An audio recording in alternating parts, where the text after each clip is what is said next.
আর জজ্জা করে কাঁদতে লাগলেন। আল্লাহ পাক 70 বছর আমি আইয়ুবকে আল্লাহ সুস্থ রেখেছিলেন। আমি আল্লাহ বলে ডেকে যে মজা পেয়েছি, যে স্বাদ পেয়েছিলাম, ও এই 18 বছর বেমারি অবস্থায় থেকে আমি আইয়ুব আল্লাহ বলে তার থেকেও বেশি মজা পেয়েছি। সুবহানাল্লাহ। 18 বছর গায়ে পোকা। وَأَمَامِيَنِرَا شُنَامَنِ خِرَامْ ওরাও জওয়ানিরা রে, আল্লাহ নবী আইয়ুব আলাইহিস সালামের সমস্ত গায়ে পোকা হয়ে গেল। আল্লাহ নবী আইয়ুব আলাইহিস সালাম আল্লাহ দরবারে নাশকর হলেন না। হযরত আইয়ুব আলাইহিস সালাম তখন আল্লাহ পাকের শুকর আদায় করতে লাগলেন। ও আমার হযরত নবী আইয়ুব আলাইহিস সালামের গায়ে পোকা ভালো হয়ে গেল। আল্লাহ জিজ্ঞাসা করলেন, ও আমার নবী কেমন আছেন? সুবহানাল্লাহ বলেন। নবী আইয়ুব বললেন, আল্লাহ আলহামদুলিল্লাহ আমি খুব ভালো আছি। আল্লাহ বলল, নবী আইয়ুব 18 বছর গায়ে পোকা, এখনো ঠিক আছো? আইয়ুব আলাইহিস সালাম বললেন, আল্লাহ আমার মধ্যে সবর আর শুকর আছে। জোরে বলুন সুবহানাল্লাহ। সবর আর শুকর এই দুটো জিনিস আমার ভিতরে আছে। তো নবী আইয়ুব বলছে, আল্লাহ আমার গায়ে পোকা দিয়ে আপনি খুশি তো? সুবহানাল্লাহ বলেন। আল্লাহ আপনি খুশি আছেন তো? আল্লাহ বলল, আইয়ুব তুমি আমার নবী, আমার একই কথা। আল্লাহ নবী আইয়ুব আলাইহিস সালাম আর জজ্জা করে কাঁদতে লাগলেন। আল্লাহ পাক 70 বছর আমি আইয়ুবকে আল্লাহ সুস্থ রেখেছিলেন। আমি আল্লাহ বলে ডেকে যে মজা পেয়েছি, যে স্বাদ পেয়েছিলাম, ও এই 18 বছর বেমারি অবস্থায় থেকে আমি আইয়ুব আল্লাহ বলে তার থেকেও বেশি মজা পেয়েছি। সুবহানাল্লাহ। বিপদে মুসিবতে যদি কেউ আল্লাহকে ডাকি, এই ডাকটা কিন্তু অন্তর থেকে হয়। এই ঠিক না বল? হ্যাঁ, রাস্তায় যাচ্ছে, একটা সাধারণ একটা উদাহরণ দেই। এমন এক জায়গায় পৌঁছে গেছে, মোটর বাইক নিয়ে, সামনে চেকিং পুলিশ, মাথায় আর হেলমেট নেই।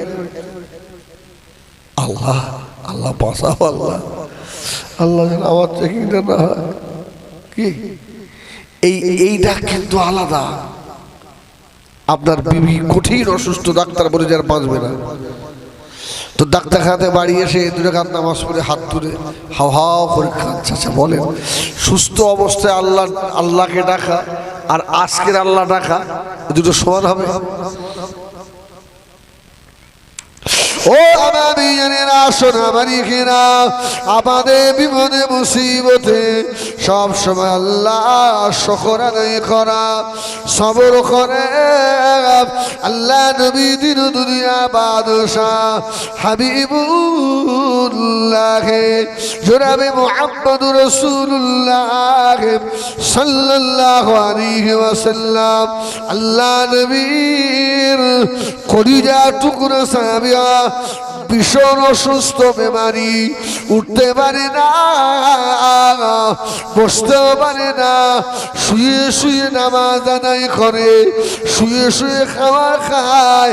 আল্লাহ নবীর আরেকজন সাহাবী হযরত ইমরান বিন হুসাইন এসে বললেন, এ নবী পাকের সাহাবী রে, আল্লাহ তোমাকে এই কঠিন বিপদ দিয়ে ফেলে রেখেছে, তুমি খুশি না বেজার?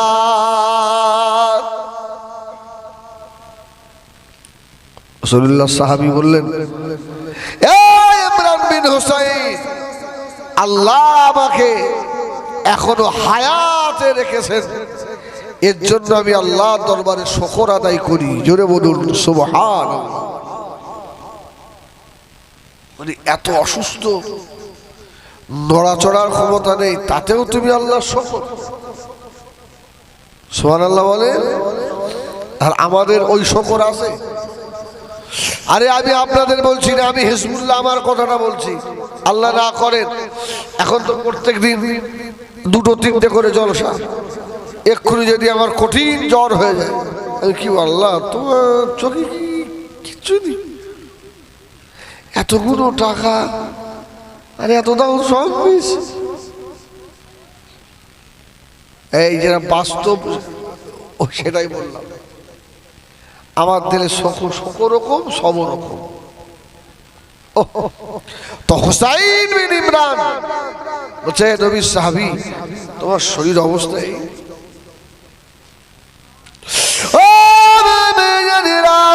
আল্লাহ নবী সাহাবী বলেছিলেন, এ হুসাইন বিন ইমরান, তুমি জানো না আমি আল্লাহ পাকের উপরে খুশি আছি। আমি তোমাকে একটা কথা বলি, এই কথাটা কাউকে শোনায় না, যতদিন আল্লাহ আমাকে হায়াতে জীবিত রেখেছেন। হযরত হুসাইন বিন ইমরান রে, আমি যখন অসুস্থ হয়ে বড় কষ্ট পাই, আল্লাহকে আমি আল্লাহ আল্লাহ আল্লাহ আল্লাহ বলে ডাকি। এই আল্লাহ বলা যে এত মজা, এই আল্লাহ বলা যে এত স্বাদ। আমি যখন আল্লাহ পাকের শুকর আদায় করে কাঁদি, ওই সময় আল্লাহ রাব্বুল আলামিন তার রহমতের ফেরেশতারা দলে দলে নাজিল হয়। আর আমি হুসাইন বিন ইমরান, শুনে রাখো, আমি রাসূলুল্লাহ সাহাবীর হাতে হাত দিয়ে মুসাফা করে করে চলে যায়। যদি বলে আমার এই শুকর আরে সবর, এর কারণে হুসাইন বিন ইমরান রাসূলুল্লাহ সাহাবীরা আল্লাহ রহমতের ফেরেশতাদের শিফট চেঞ্জ হয়। সকালে ফেরেশতারা আসে, সারাদিন আমার খেদমত করে, আবার সন্ধ্যায় ফেরেশতাগুলো চলে গেলে সন্ধ্যায় আবার আল্লাহ রহমতের ফেরেশতারা, রাতের ফেরেশতারা আসে, ওরা সারা রাত আমার সেবা করে। জোরে বলুন সুবহানাল্লাহ। শুকর আর সবর।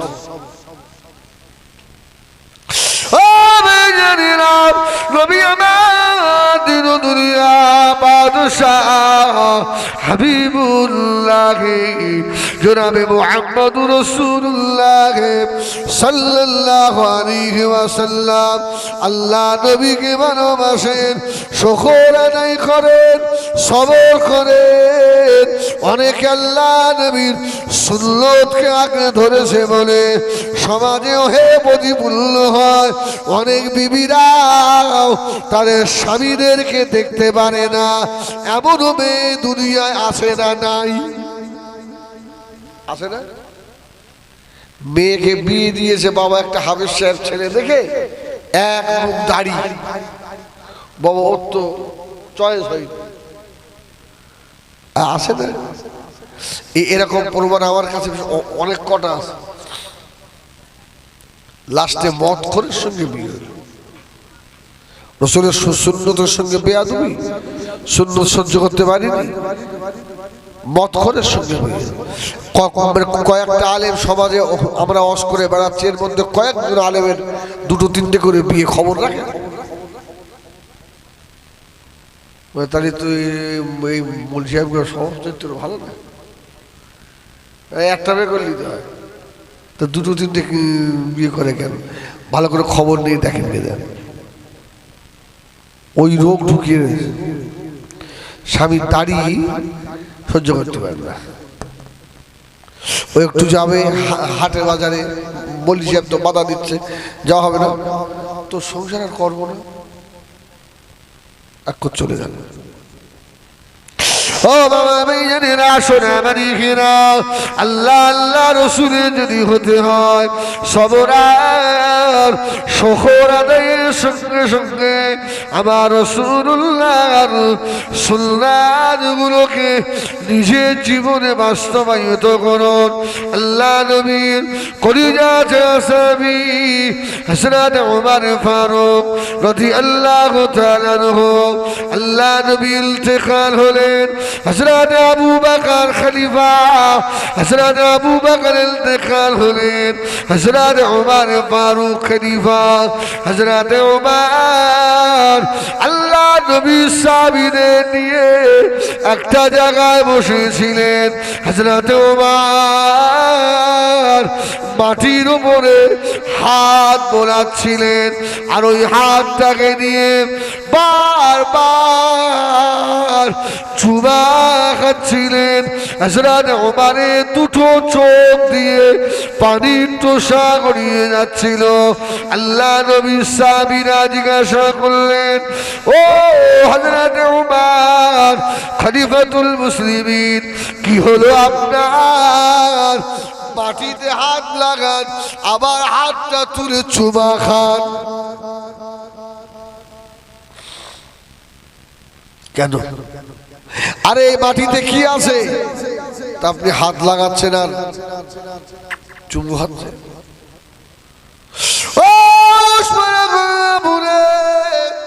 সোনা মানিকেরা, হযরত ওমর বলেছিলেন, এ নবী পাকের সাহাবীরা শুনে রাখে, আমি আমার নবীকে আমি ওমর এত পিয়ার করি, এত ভালোবাসি, এই জায়গায় এসে আমার মনে পড়ে গিয়েছে আমার নবী এই মাটির উপরে বসেছিলেন, আজকে তো আমার নবী হায়াতে নাই, আল্লাহ নবী ইন্তেকাল হয়ে গিয়েছে, আমি আমার রাসূলুল্লাহকে আর দেখতে পাই না রে বাবা।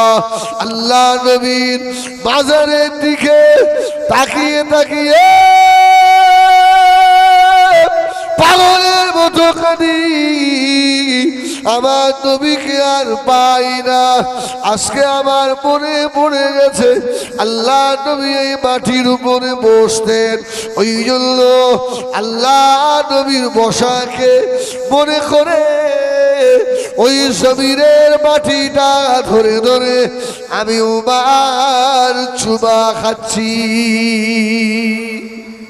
জোরে বলে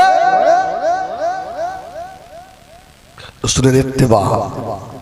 রাসূল এখানটায় বসেছেন, এই জায়গাটার অনেক আপনারা জানেন, ফুরফুরা শরীফে আল্লাহ দাদা হুজুর পীর কেবলা রহমাতুল্লাহ আলাইহি কোন জায়গাটায় বসতেন একজন বলতে পারবে? দাদা হুজুর জিন্দাবাদ, নারায় তাকবীর, চলো ফুরফুরায়, এই বলেন কেউ জানে? আল্লাহ হযরত হুজুর পীর কিবলার বাড়ি, যেখানটা পীর আল্লামা সেবগাতুল্লাহ হুজুর যেখানটা বসেন, হুজুরের জবান থেকে আমার শোনা বাবা দাদা হুজুর এই জায়গাটা বসতেন। আর দাদা হুজুর জায়গায় বসতেন ইন্তেকালের পরে, ওই জায়গার মাটিটাও খুশবু হয়ে গেছিল। জোরে বলুন সুবহানাল্লাহ। ওই জায়গার মাটি দিয়ে খুশবু বার হয়েছিল, খুশবু। আমার ভাইয়েরা সোনা মানিকেরা, আল্লাহ নবীর মতো চলাফেরা, উঠা বসা, খাওয়া দাওয়া, তাহজিব তামাদ্দুম সব হওয়া লাগবে বাবা, তাহলে দামি মানুষ হওয়া যাবে। ও আমার ভাইয়েরা, হযরতে ওমরের বেটা হযরতে আব্দুল্লাহ ইবনে ওমর রাদিয়াল্লাহু তাআলা আনহু, রাসূলুল্লাহ যেদিন মক্কা ফতেহ করেন ৮ম হিজরিতে, ইন্না ফাতাহনা লাকা ফাতাহাম মুবিনা, মক্কা ফতেহের আয়াত নাযিল হলো। কিছুদিন পর আব্দুল্লাহ ইবনে ওমর ওই রাস্তা দিয়ে যাচ্ছেন। অসুবিধা হচ্ছে আপনাদের? দেখেন না একটু, কিছু নতুন নতুন দোয়া যায় কি, একটু বসে ধৈর্য ধরে, ঘুমটা ভেঙে যাক কি আল্লাহ। তো আব্দুল্লাহ ইবনে ওমর কিছু রাস্তা গিয়ে একটা গাছ পেয়েছে, গাছের তলে বসে আল্লাহ নবীর সাহাবীরা বলতে লাগলেন, ও আব্দুল্লাহ ইবনে ওমর এই গাছের তলায় কেন বসলেন? হযরত আব্দুল্লাহ ইবনে ওমর বলেছিলেন, এ নবী পাকের সাহাবীরা, বাবারা জানো না বাবা, আমি আব্দুল্লাহ ইবনে ওমর দেখেছিলাম নবী আমার মক্কা ফতেহ যেদিন হয়, আল্লাহর নবী এই গাছের তলায় বসেছিলেন। জোরে বলুন সুবহানাল্লাহ। ওই জন্য আমি একটু বসে, ও কিছু করব না, উঠে গিয়ে আবার রাস্তা চলতে লাগলেন। কিছু রাস্তা গিয়ে হযরত আব্দুল্লাহ ইবনে ওমর নিজের পরনের কাপড়টা খুলে ফেললেন। খুলে ফেলে আবার কষে বলতে লাগলেন। আল্লাহ নবীর আসহাবে কেরামেরা বললেন, ও হযরত আব্দুল্লাহ ইবনে ওমর এইভাবে কি দেরি করবেন নাকি? হুজুর বললেন, বাবা মক্কা ফতেহের দিনে আমি উমরের বেটা দেখেছি নবী আমার এই জায়গায় দাঁড়িয়ে কোষে লুঙ্গি পরেছিলেন। সুবহানাল্লাহ। নবীর ইত্তেবা। আর একটু আগে গেছে আব্দুল্লাহ ইবনে ওমর উপরের দিকে চেয়ে চেয়ে হাসছে, আবার কোন রিওয়ায়াতে এসে কাঁদছে। আব্দুল্লাহ ইবনে ওমর কি আবার আব্দুল্লাহ ইবনে ওমর বললেন, আবার রাসূলুল্লাহকে আমি এই জায়গায় উপরের দিকে তাকিয়ে তাকিয়ে হাসতে দেখেছি। জোরে বলুন সুবহানাল্লাহ। আমি সেই কথা মনে হয়েছে, আমি এই জন্য হাসছি। আল্লাহ নবীর ইত্তেবা, মা তাকুবুর রাসূল ফাখুযুহু ওয়া মা নাহাকুম আনহু ফালতাহু ওয়াত্তাকুল্লাহ। ও আমার ভাইয়েরা, সোনা মানিকেরা, আল্লাহ বললেন, যদি আমাকে পেতে হয় ফাত্তাবিউনি, আমার হাবিবের ইত্তেবা করা লাগবে। ও সোনা মানিকেরা, আল্লাহ নবী যেদিনে মক্কা থেকে মদিনা শরীফে আসেন, মদিনা মানুষেরা আল্লাহ নবীকে পেয়ে বড় খুশি হয়ে গেছিল বাবা। ও মদিনা ছেলেরা, মদিনার মানুষেরা, মদিনার আমার বৃদ্ধ বনিতারা আল্লাহ নবীর জন্য হাদিয়া নিয়ে যাচ্ছিল। হাদিয়া বলেন কি বলেন? হাদিয়াটা ফুরফুরা শরীফে পীর সাহেবদের হাতে টাকা পয়সা দেন না, 10 টাকা 20 টাকা হাদিয়া। এতে আমার তো কিছু লোকের জলে না, জলে তা তোর কি হয়েছে? এই তো আমি দেগঙ্গায় সভা করে নামনা প্রায় 200-300 টাকা আমার হাতে হাতে হয়েছে। তো তোর হাত থেকেও দেবে না। দেবে? হা করে বসে থাক আর শুধু হিংসা কর। রাসূলুল্লাহ মক্কা থেকে মদিনায় এসছে, কেউ খাজুর দিচ্ছে, কেউ জামা কাপড়, কেউ টাকা পয়সা। রাসূলুল্লাহর হাতে, ইয়া রাসূলুল্লাহ এটা আপনি রাখেন, হাদিয়া। আল্লাহ নবীর নজর পড়ে গিয়েছে, একজন মহিলা দাঁড়িয়ে দাঁড়িয়ে পাগলের মতো টুকরে টুকরে কাঁদছেন। আহ সুবহানাল্লাহ। আল্লাহ নবী জিজ্ঞাসা করলেন, ও কি হয়েছে মা, কেন তুমি কাঁদো মা? মেয়েটা জবাব দিয়েছিল, ইয়া রাসূলুল্লাহ, ইয়া হাবিবাল্লাহ, আমি যে গরীব, আমি যে অসহায়, আমার নবী মক্কা থেকে মদিনা শরীফে এসেছে, মদিনার মানুষেরা আল্লাহ নবীর হাতে হাদিয়া দিচ্ছে, ইয়া রাসূলুল্লাহ হে ইয়া হাবিবাল্লাহ, আমার কাছে কিছু নাই যেটা আমার নবীর হাতে আমি হাদিয়া দেব।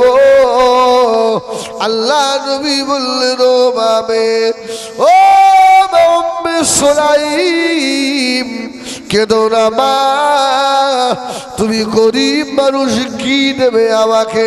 হযরতে উম্মে সুলাইম রাদিয়াল্লাহু তাআলা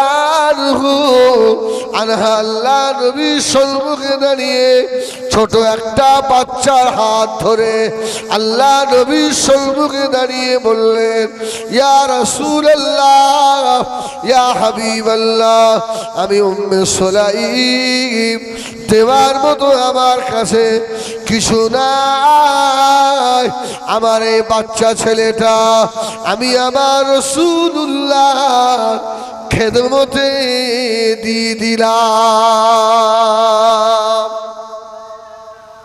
যদি বলেন সুবহানাল্লাহ। ইয়া রাসূলুল্লাহ, টাকা পয়সা কিচ্ছু নেই, হাদিয়া আমার নবীকে আমি কি দেব? আমার ছেলেটা আপনার খেদমতে হাদিয়া দিয়ে দিলাম। ও রাসূলুল্লাহ তাকে বলছেন, উম্মে সুলাইম, তুমি আমাকে এত ভালোবাসো। ওই ছেলেটার নাম জানে? সবাই জানে। বলবো? ছেলেটার নাম হচ্ছে আনাস বিন মালিক। জোরে বলুন সুবহানাল্লাহ। হযরতে আনাস বিন মালিক, ছোট্ট ছেলে, নবীর খেদমতে রয়ে গেল। ও আমার বিজনেরা, আসুন আমার ইখরাম, হযরতে আনাস আল্লাহ নবীর খেদমতে মশগুল। কিছুদিন যাওয়ার পরে হযরতে আনাসের মা এসে বলল, ইয়া রাসূলুল্লাহ, ইয়া হাবিবাল্লাহ, আমি উম্মে সুলাইম, আমার মনের বড় আশা, আমি আল্লাহ নবীকে একবেলা দুটো দাওয়াত করে খাওয়াবো। জোরে বলুন সুবহান। ধনীর বাড়ি দাওয়াত হলে আমরা খুশি না বেজার? আরে শুধু আপনি খুশি নয়, আমি হুজুর আমিও খুশি। আর গরিবের বাড়ি ক টাকা দেবে? সেই গুমাহামলা থেকে উসপাড়া গঙ্গাপুরে ছোট একটা মিলাদে করি, কত দেন বড় জলসা, ভালো পকেট থাকে, কি আর খাওয়া দাওয়া। আর যদি তিনতলা বাড়ি, সব মার্বেল টার্বেল লাগানো, হুজুর কি খুশি। হ্যাঁ, সব হারামের পয়সা, চা এলো হারামের পয়সা, ভালো নাস্তা, হুজুর পুড়িয়ে খাচ্ছে, কি গল্প জুড়িয়েছে। তার মানে বুঝতে পারা যাবে যে সেটা হবে। এই আজকেই দেখলাম তো, আমি বলবো যারা আমার নিয়ে এলো ওদের মধ্যে আমি দু তিনজনের চুল খেয়াল করলাম।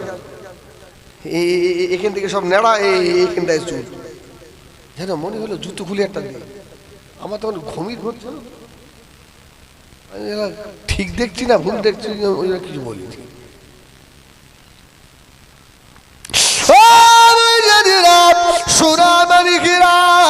হয়তো অনেকে কথা কষ্ট লেগেছে, কষ্ট লাগলে হবে না, দুঃখ দিলে হবে না বাবা।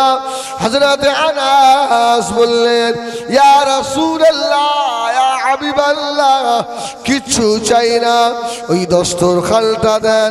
আল্লাহ নবী বললেন, আনাস, আমার এই ঝুটা দস্তরখানা, যে দস্তরখানার উপরে আমার লালা পড়ে আছে, এটা নিয়ে কি করবে? ইয়া রাসূলুল্লাহ, ইয়া হাবিবাল্লাহ, বড় আদর করে যত্ন করে রেখে দেব। আল্লাহ নবী বললেন, বাবা আনাস, এই নাও দস্তরখানা। ও আমার ভাইজানেরা, হযরত আনাস আল্লাহ নবীর দস্তরখানা পেয়ে বড় খুশি হয়ে গেছিল। জোরে বলুন সুবহানাল্লাহ। এ যেন কোটি টাকার সম্পদ পেয়ে গেছে। আল্লাহ নবী ঝুটা লালা লাগা দস্তরখানায় চুমা খেয়ে নিয়ে ভালো জায়গায় তুলে রেখে দিল। ও আমার ভাইজানেরা, হযরত আনাস বলেন, আমাদের বাড়িতে আত্মীয় এসেছে, ভিআইপি আত্মীয় স্বজন। দস্তরখান নেই এমন বাড়ি নেই, সব বাড়িতে আছে, তবে সব শোকেছে, কিছু বলে না, সব শোকেছে, বার করে না। তো হযরত আনাস বলছে, ভিআইপি মেহমান যখন, তখন হে শোকেশ থেকে ভালো দস্তরখানটা বার করি। ভালো দস্তরখান মানে যেটাই এঁটো লেগে আছে, ঝুটা লেগে রয়েছে, দস্তরখানটা এনে ভিআইপি মেহমানের সম্মুখে বিছিয়ে দিয়েছে। ওরা তো, ওদের তো মাথা গরম হয়ে যায়, খায় নোংরা। হযরত আনাস বলছে, গরম দিচ্ছেন, এই দস্তরখানে যে এঁটো ঝুটাগুলো পড়ে রয়েছে, এটা দুনিয়ার সাধারণ মানুষের নয়, আমার রাসূলুল্লাহর। জোরে বলুন সুবহানাল্লাহ। তোমাদের তো নসিব ভালো, সেই দস্তরখানে তোমরা খাবে। হযরত আনাস রাদিয়াল্লাহু তাআলা আনহু বললেন, এ নবী পাকের সাহাবীরা, আমার এই ছেঁড়া দস্তরখানা বসে খেতে বড় কষ্ট হচ্ছে বাবা, তবে শুনে রাখো, এই দস্তরখানায় আমার রাসূলুল্লাহ বসে খেয়েছেন, ওই দস্তরখানাটা তোমাদিগকে দিলাম। ওরা বলল, না ও হযরত আনাস, এই দস্তরখানটা ধুয়ে নিয়েছো বাবা। ও আমার ভাইজানেরা, আল্লাহ নবীর গেস্ট মেহমান সাহাবীরা বসে রয়েছে। হযরত আনাস কি করলেন? ওই সাহাবীদের সম্মুখে একটা আগুন জ্বালালেন। সুবহানাল্লাহ বলেন। এই জামা কাপড় আগুনে ধুতে হয় না? পরিষ্কার হয়ে যাবে না? ও দস্তরখান ধোবে তো সে আগুন জ্বালিয়েছে। সুবহানাল্লাহ বলেন। মেহমানগুলো বলছে, তা আনাস, তুই বললে আমি দস্তরখান ধুয়ে আনছি, তা আগুন জ্বালাচ্ছ না? বলে, এই দস্তরখান তো আগুনে ধুতে হয়। যদি বলুন সুবহানাল্লাহ। মানে পাগল, এই দস্তরখান আগুনে দিলে আর থাকে? হযরত আনাস রাদিয়াল্লাহু তাআলা মেহমানদের সম্মুখে আল্লাহ নবী ঝুটা করা ওই দস্তরখানাটা আগুনের ভিতরে ফেলে দিয়েছে। জোরে বলুন সুবহান। আগুনের ভিতরে ফেলে দিয়ে দস্তরখানটা আস্তে আস্তে তুলে নিল। সাহাবীরা বলেন আমরা দেখতে পেলাম আগুন লেগে দস্তরখান পরিষ্কার হয়ে গেল। আল্লাহর নবীর লালা ছুটা রাগা ওই দস্তরখান আগুনে পুড়ল না। জোরে বলুন সুবহানাল্লাহ, আর একটু জোরে বলুন সুবহানাল্লাহ। ও আমার ভাইয়েরা, যদি ওই নবীর ইত্তেবা করা হয়, সুন্নতের ইত্তেবা যদি আমরা করি, এটা আমাদের ঈমান। আল্লাহ চাইলে ওই সুন্নতের খাতিরে আযাবে জাহান্নামের আগুনকে আল্লাহ আমাদের জন্য হারাম করে দেবে। সুবহানাল্লাহ। এই দাড়ি রাখা কি? এটা